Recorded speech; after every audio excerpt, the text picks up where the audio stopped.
Assalamualaikum warahmatullahi wabarakatuh. Senang sekali bertemu dengan kalian saat ini. Oke, mari pelajaran kita lanjutkan pada pertemuan ketujuh ini mengenai faktor pendorong perubahan sosial tetapi yang berasal dari luar masyarakat atau faktor ekstern. Oke. Yang dari luar masyarakat itu ada 3. Yang pertama adalah perubahan lingkungan fisik. Yang kedua, peperangan antar negara. Yang ketiga, pengaruh kontak dengan kebudayaan lain. Kita lihat yang pertama, perubahan lingkungan fisik.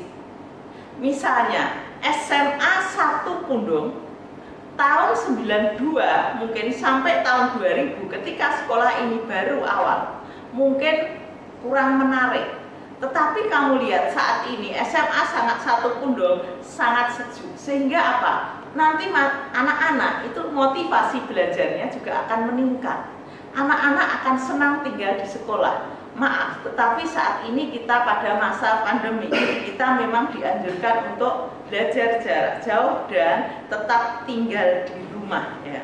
Ini kita lihat yang pertama adalah perubahan lingkungan fisik. Kalau kita contoh lain adalah misalnya dulu waktu saya masih remaja, untuk ke Parangtritis itu belum ada jembatan kretek maupun jembatan yang ada di selatan sekolah kita ini.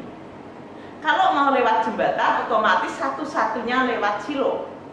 Tetapi dulu orang itu ke Parangtritis bisa lewat jalan Parangtritis dengan naik perahu, perahunya getek. Artinya apa?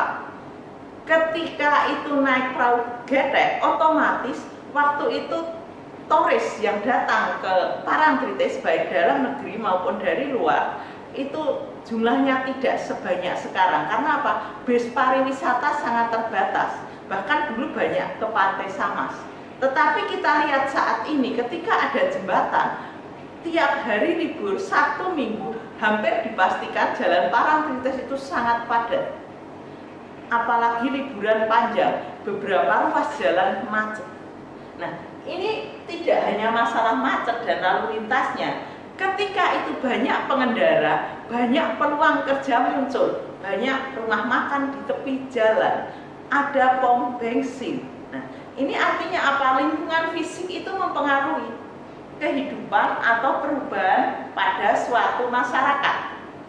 Contoh lain, kalau tadi yang sebelum ada jembatan banyak pekerja di sektor gedek perahu, mereka menjadi kehilangan pekerjaan otomatis. Nah, ini menjadi masalah juga nanti kalau tidak diatasi. Nah, pemerintah sebelum itu mestinya sudah memiliki program misalnya, oh untuk yang mereka biasa mengantar kantoris lewat gedek-gedek perahu itu, dia mungkin menjadi tukang parkir di Parangtritis. Nggak ada yang masalah, nggak ada yang kehilangan pekerjaan. Ini contoh. Artinya apa? Perubahan lingkungan fisik akan menyebabkan perubahan suatu masyarakat. Misalnya jalan-jalan di desa sekarang bagus, otomatis apa? Untuk menjual hasil bumi, hasil pertanian, masyarakat cepat, tetapi juga masyarakat menjadi kadang-kadang jauh. Bertetangga di jalan raya, rumah-rumah di tepi jalan, itu kadang-kadang mereka sama tetangganya nggak tahu kalau sakit. Kenapa? Karena dia dari rumah langsung keluar ke rumah sakit, jadi tetangganya nggak sampai tahu kalau dia sakit. Nah, itu artinya secara sosial juga akan berpengaruh. Oke. Yang kedua, peperangan antar negara. Kalau saat ini jarang, tetapi kita lihat saja misalnya antara Palestina dan Israel yang bisa kamu saksikan misalnya dalam media massa baik cetak ataupun elektronik. Otomatis masyarakat di sana, terutama orang-orang Palestina, anak-anak itu dia dihantui rasa was-was secara emosional, secara psikis, mereka hidup dalam ketidaknyamanan. Contoh lain, kalau dulu waktu masa peperangan pada Perang Dunia misalnya, itu otomatis orang-orang di Indonesia pun juga akan belajar, memperoleh kesempatan belajar juga sangat rendah. Sekarang kita lihat, kenapa antar negara itu sering dilakukan adalah kegiatan bersama dalam latihan militer. Artinya apa? Karena di ASEAN itu menghendaki perdamaian dan menyelesaikan masalah secara damai. Tetapi seandainya misalnya antara Malaysia dan Filipina terjadi perang, Indonesia bagaimana? Tidak sebenarnya, tetapi karena letak kita yang strategis, mungkin akan juga kena imbasnya. Artinya apa? Lalu lintas perdagangan ekonomi secara internasional yang melewati jalur itu juga akan terganggu. Maka di sini peperangan menjadi masalah, akan menyebabkan perubahan. Juga termasuk misalnya pengadaan bahan makanan atau bahan kebutuhan yang lain karena terjadinya peperangan. Oke. Yang berikutnya adalah pengaruh kontak budaya.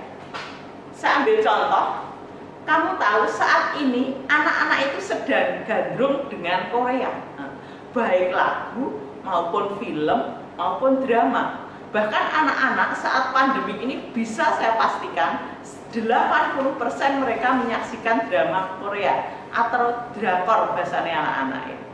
Itu berpengaruh karena apa? Orang menghabiskan kuota lebih karena ingin nonton ya. Dia harus lihat videonya. Ini menyebabkan perubahan. Termasuk kita lihat, kalau di Korea itu terkenalnya Super Junior, di Indonesia waktu itu juga bagaimana grup band secara berkelompok juga mulai naik daun. Misalnya apa? Smash, kemudian ada Cherry Band, kemudian ada Seven Icon. Itu artinya apa? Yang negara sana, yang sini berpengaruh. Termasuk misalnya ketika sepak bola, di Eropa sepak bola itu menjadi industri. Maka kita itu sekarang juga bagaimana menumbuhkan industri sepak bola. Sebelum ada pandemi kita lihat tiap sore digelar Liga Indonesia, baik Prima maupun 1. Nah, ini apa? Karena pengaruh, termasuk pengaruh teknologi, termasuk pengaruh bidang ekonomi ataupun bidang pendidikan. Contoh lain adalah kalau dulu Indonesia reformasi, banyak negara di sekitar juga kena pengaruh.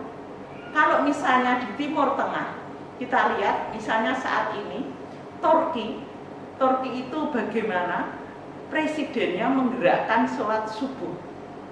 Ternyata ekonomi mereka meningkat. Mungkin negara lain juga akan tertarik. Karena apa? Oh, ternyata gerakan sholat subuh bersama, kalau kita orang muslim, maaf yang non muslim mungkin ada sendiri ya, itu apa? Rezeki itu diperoleh pagi. Maka kalau kamu itu biasakan bangun pagi untuk bersekolah, untuk belajar ketika kamu apa? Masih fresh, sehingga apa? Hasilnya itu lebih maksimal dibandingkan kita sudah lelah baru bekerja. Ini artinya apa? Pengaruh atau kontak dengan budaya lain akan membawa pengaruh pada kita.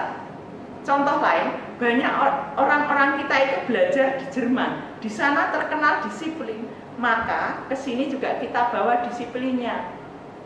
Maaf, tahun 94 saya lihat, saya sampai bertanya pada adik saya yang pulang dari Jerman, Om itu mobil apa? Oh itu mobil parkir.